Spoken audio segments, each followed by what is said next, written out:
La tempête tropicale Bertha s'est éloignée des côtes haïtiennes. Elle continue sa course et se trouve au nord-est des Bahamas.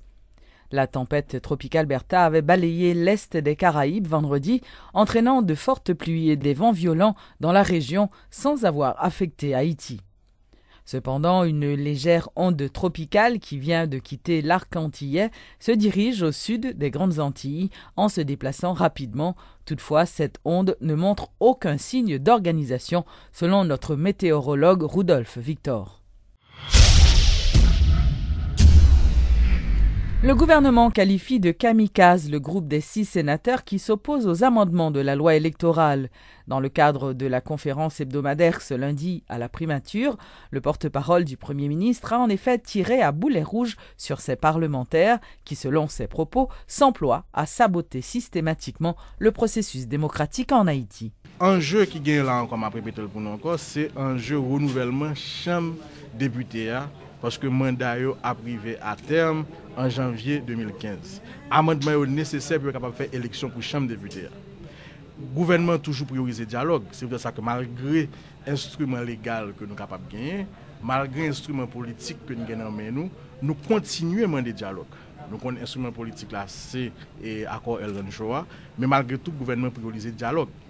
Maintenant, si ou gagner un ensemble de sénateurs, en l'occurrence 6, qui décident que eux-mêmes, ils mettent couler plomb dans les oreilles pour ne pas attendre à faire dialogue, qui campent en croix, qui ne veulent pas venir faire débat pour capable faire amendement, et bien c'est ça notre un comportement de kamikaze, parce que c'est un comportement suicidaire pour eux-mêmes d'abord en tant qu'élus, et quand même qui gagnent des dommages collatéraux sur la population, sur le pays.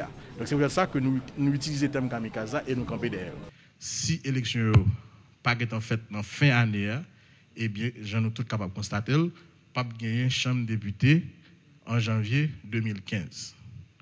Même si pas gagner chambre député en janvier 2015, eh bien, l'autre entité dans l'État a campé de jambes. Nous gagnons pouvoir judiciaire là d'abord, nous gagnons pouvoir exécutif là tout, qui gagne un mandat solide qui peut veiller aux bonnes marches du pays et des institutions du pays. Donc, nous n'avons pas besoin d'aucune inquiétude sur ça.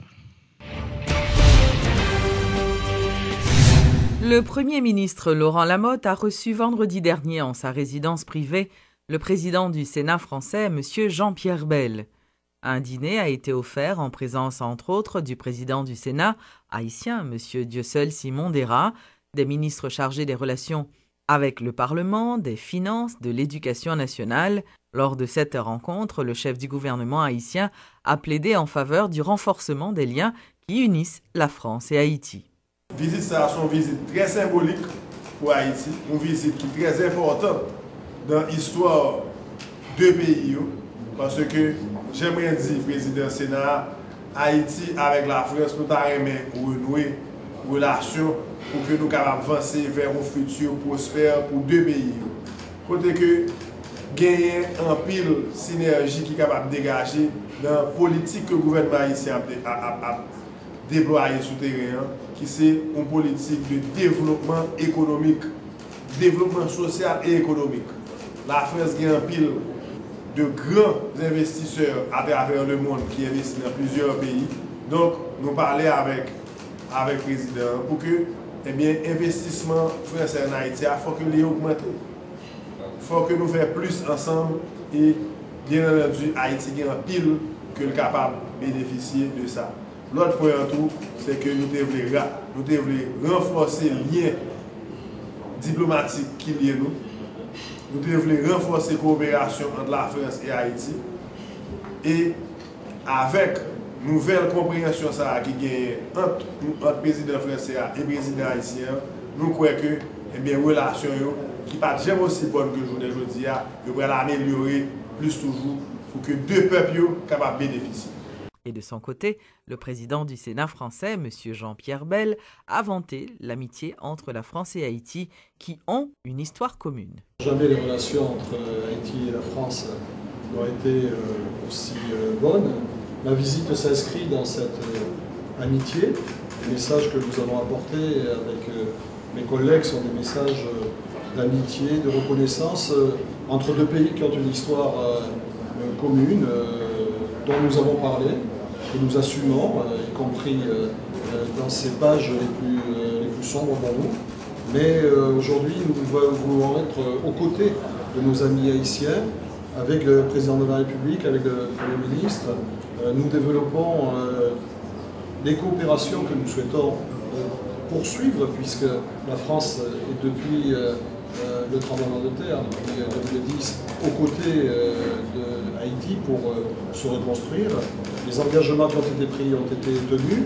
Et maintenant, nous voulons renforcer pour aider notamment Haïti à développer les politiques dont vous venez de parler, au plan économique, au plan social, pour que la population de ce pays, qui est un pays magnifique, une population tellement attachante, puisse en profiter et connaître des jours meilleurs. Voilà.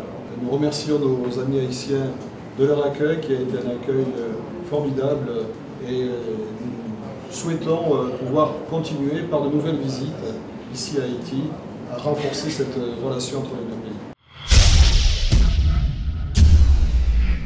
Le vice-président de la Société financière internationale pour l'Afrique subsaharienne, l'Amérique latine et les Caraïbes, Jean-Philippe Prosper, a achevé vendredi dernier sa visite officielle de 3 jours en Haïti. Au cours de son séjour, M. Prosper s'est entretenu avec les plus hautes autorités sur les efforts en cours pour améliorer le climat des affaires et aussi sur les possibilités de renforcement de l'appui d'IFC au pays. Aujourd'hui, on a à peu près 70 millions de dollars de projets actifs. Je pense d'ici la fin de l'année académique, l'année calendaire 2014, je pense que nous allons financer dans les 4 prochains mois un autre 70 millions de dollars, parce qu'on a des projets qui ont même déjà été approuvés par notre conseil d'administration ou d'autres, donc très avancés, et donc nous essayons de réactiver nos projets en Haïti. Dans les pays fragiles, un des aspects les plus importants, c'est mettre en place le cadre qu'il faut pour permettre effectivement d'attirer ce genre d'investissement. En Haïti, nous avons travaillé sur le projet de crédit bail, qui est extrêmement important pour les petites et moyennes entreprises. Nous avons déjà travaillé avec le ministère des Finances, le ministère de l'Économie et de l'Industrie, la Banque centrale et d'autres, pour mettre en place un projet de loi. Et aujourd'hui, le projet de loi a été complètement fait. Nous l'avons aidé à rédiger. Il est prêt. Nous avons même travaillé avec le ministère des Finances pour voir quelles sont les modifications qu'il faudrait faire dans le projet de loi de finances existante. Et bon, et là, maintenant, il va falloir que le gouvernement puisse présenter à un moment opportun au Parlement pour le faire ratifier. En Haïti, je suis capable de dire que nous sommes capables d'identifier, le projet a à peu près 10 000 emplois. Ou un paquet de pays qui a moins de facilité qu'Haïti. Je dis Haïti pas un pile avantage, un pile baladan. Mais Haïti a un bail considérable que l'île pour nous capable de mettre tête nous ensemble et puis exploiter la position géographique Haïti. Le fait que, par exemple, que les tout près plus grand marché mondial jusqu'à présent, en tout cas avant que la Chine passe devant, n'est-ce pas? Plus grand marché mondial, c'est le marché américain. Et bien, sous tu capable utiliser Haïti comme plateforme pour capable utiliser, en pile monde t'a venir investir en Haïti, mettre bagages, mettre créer entreprise, production pour capable vous exporter aux États-Unis. Et ça c'est une lampe considérable. Le fait que nous l'emmène tout bas exporter. Donc juste pour me dire que nous avons un paquet de bagages. Le nouveau directeur de l'Office national de la migration, Frérel Normil, a fait un premier bilan plutôt positif du travail réalisé depuis son arrivée à la tête de cette institution. Monsieur Normil, qui rencontrait la presse ce lundi, a exposé ses nouvelles perspectives. Dans ce sens, moi je pense que pour vision nous gagner et nous voulons tout, dans 4 budgets nous présenter là, permettre que nous joignons dans une zone qui plus reculée. Côté nous avons une forte tendance et pression migratoire là, pour nous que côté pour nous joindre pour nous encadrer parce que rôle nous avons un rôle de rétention. Nous n'a pas obligé son rapatrier, il n'est pas obligé de déporter, on raccompagner, mais il y a des potentiels migrants qui sont capables de gagner dans 2-3 ans. Si la situation économique va changer, et bien il quitter le pays, et bien n'a toujours à virer en rond, nous pas jamais résoudre le problème ça. Mais il faut me dire bien, la migration sont bagailles qui existent depuis l'humanité. Donc moun toujours à déplacer. Mais c'est dans le temps, moun te déplacer donc pour manger, mais qu'on y a toute qualité problème fait que moun a déplacé. Et bien dans ce sens ça, nous voulons que permettre que renforcer l'institution et permettre que nous ayons un minimum de support nous porter à paysans parce qu'en majorité 90% de la République dominicaine c'était au travail. C'est dans ce sens ça, par rapport avec le programme moyen à court terme, pour nous jouer une possibilité de chercher coopération et du point de vue international, pour nous tourner avec travailleurs saisonniers, eh bien ça prend le demander tout, une sensibilisation pour nous comprendre. Et très souvent, ça qu'on pose qui fait projet ça par exemple durable, parce que premier projet pilote qui fait là, conditions pas respectées par rapport avec confiance que de faire mon nom dit l'a tourner et il pas tourner. Et dans ce sens ça, son projet que beaucoup à dévoiler, mais son projet à très court terme, côté que nous pourrons retourner avec travailleurs saisonniers, nous gagner par exemple pour nous à court terme.